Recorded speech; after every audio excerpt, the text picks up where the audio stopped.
જય શ્રી કૃષ્ણ, જય માતાજી. કેમ છો બધા? તો ચાલો તમારી સાથે શેર કરું છું દેશી ટમાટાનું મસ્ત મજાનું રસાવાળું એકદમ શાક. તો મેં થોડુંક તેલ લઈ લીધેલું અને એની અંદર રાખી દીધા રાઈ જીરું સાતળી લીધા. પછી થોડોક રાખશું આપણે મીઠો લીમડો તમને પસંદ ન હોય તો તમે સ્કીપ કરી શકો છો. મીઠું લીમડું રાખી દીધા. પછી રાખશું આદું મરચાં અને લસણની પેસ્ટ.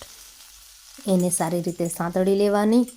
મસ્ત મજાના લસણ જ્યારે શેકાઈ જાય પછી હવે એની અંદર ઉમેરી દઈશું આપણે સરસ મજાના કટ કરેલા ટમાટર. તો ફ્રેન્ડ્સ, આ મસ્ત મજાના દેશી ટમાટર છે.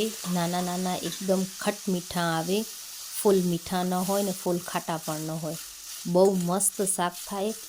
ટમેટાના આ શાકમાં તમને પાણીની પણ જરૂર ન પડે જો સારી રીતે મસ્ત રીતે બનાવો ને તો. જો થોડોક વધારે રસો જોઈતો હોય તો જ આપણને પાણી રાખવું પડે. તો મેં થોડીક વાર એને તેલમાં ભૂંજી લીધા ને જો એકદમ પીસાઈ ગયા. મિક્સરમાં પીસીએ એવા જ એકદમ સાવ ચમચાથી તમે પીસી શકો, એકદમ ગળી ગયા હે. તો મસ્ત એવા શેકાઈ ગયા.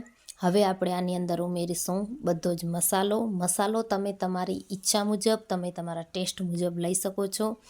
જેમ કે મસાલામાં મેં બધા નોર્મલ મસાલા જ લીધા છે. હળદર, મરચું, ધાણા, ગરમ મસાલો, બસ આટલી વસ્તુ લીધેલી. બીજો કોઈ એક્સ્ટ્રા મસાલો એમાં નથી ઉમેર્યો. તમને જો ગમતું હોય તો તમે થોડીક કસૂરી મેથી પણ ઉમેરી શકો છો. તો મેં આ 4-5 મસાલા લઈ લીધા અને હવે બસ મસાલામાં જ ભૂંજી લેશું. હજી મેં કોઈ પણ પાણી શાકમાં નથી ઉમેર્યું, માત્ર તેલમાં જ. ટમાટરને પણ તેલમાં ભૂંજવાનું અને મસાલાને પણ તેલમાં જ ભૂંજવાનું. બધો મસાલો ભૂંજી લીધા પછી મસાલો જ્યાં સુધી તેલ ન છોડે ત્યાં સુધી કાંઈ કરવાનું નથી. આમને આમ ધીમા તાપે મૂકી દેવાનું. જો હવે મસાલામાંથી તેલ છૂટવા લાગ્યું છે તો હવે આપણે થોડુંક પાણી ઉમેરીશું જેથી રસો થઈ જાય મસ્ત મજાનો. અને મેં થોડીક ખાંડ પણ ઉમેરી દીધી કારણ કે ટમાટરના શાકમાં ખાંડ વગર મજા જ ના આવે. તો ખાંડ ને મીઠું ઉમેરી દીધા પછી હવે રાખશું થોડું પાણી કેટલું લેવાનું? બસ 1 થી 2 ચમચા જેટલું જ, વધારે નહીં.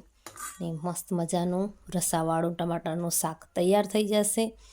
ટમાટરના શાકની સાથે બાજરાનો રોટલો, થોડુંક કચુંબર, 2 પાપડ અને છાશનો ગ્લાસ.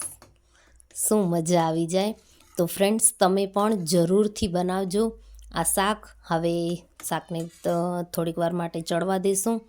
બસ રેડી છે આપણું શાક. કેવું લાગ્યો વિડીયો જરૂરથી જણાવજો. ચેનલને સબસ્ક્રાઈબ જરૂરથી કરજો. વિડીયોને લાઈક કરજો, શેર કરજો. જય શ્રી કૃષ્ણ, જય માતાજી.